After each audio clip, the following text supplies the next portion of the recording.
అంతర్రాష్ట్ర drug peddling రాకెట్పై Rachakonda CP Sudheer Babu media సమావేశం నిర్వహించారు. సిపి సుధీర్ బాబు మాట్లాడుతూ ఎల్బీనగర్ ఎస్ఓటి, జవహర్ నగర్ పోలీసులు సంయుక్తంగా నిర్వహించిన ఆపరేషన్లో నిందితులను పట్టుకున్నట్లు తెలిపారు. రాజస్థాన్కు చెందిన ఓంరామ్, సన్వాలా రాములను అరెస్టు చేసి వారిపై పీడీ యాక్ట్ కింద కేసు నమోదు చేశామని తెలిపారు. ఇద్దరు నిందితులు రాజస్థాన్కు చెందినవారు కాగా మధ్యప్రదేశ్కు చెందిన వికాస్ అనే మరో నిందితుడు పరారీలో ఉన్నట్లు తెలిపారు.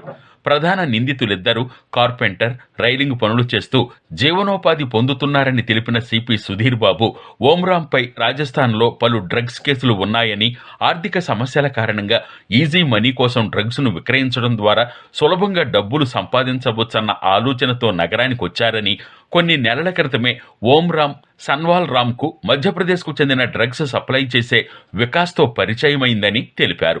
దాంతో వికాస్ నుండి డ్రగ్స్ కొనుగోలు చేశారని, డ్రగ్స్ పైన నిఘా ఉండడంతో గుట్టుచప్పుడు కాకుండా ప్రజా రవాణా ద్వారా బస్సుల్లో, లారీల్లో, ట్రైన్స్లో మధ్యప్రదేశ్ నుంచి నగరానికి డ్రగ్స్ తీసుకొచ్చేవారని తెలిపారు.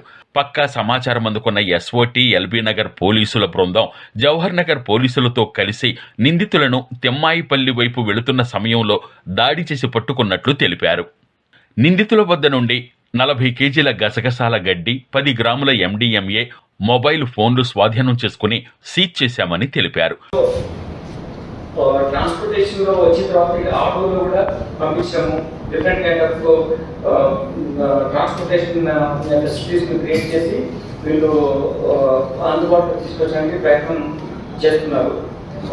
దాని తర్వాత వీళ్ళు మన దగ్గర వచ్చినప్పుడు మనము వీళ్ళను ఇక్కడ మన జవహర్ పిఎస్ యూనిట్స్ లో పట్టుకోవడం జరిగింది. ట్రాన్స్పోర్ట్ చేసినప్పుడు మల్కారం దగ్గర పరారీలో ఉన్న నిందితులను త్వరలోనే పట్టుకుంటామని, హైదరాబాద్ పరిసర ప్రాంతాల్లో ఉన్న రిసీవర్లను గుర్తిస్తామని, అలాగే వినియోగదారులను కూడా గుర్తించి నిందితులపై పీడీ యాక్ట్ పెడతామని తెలిపారు.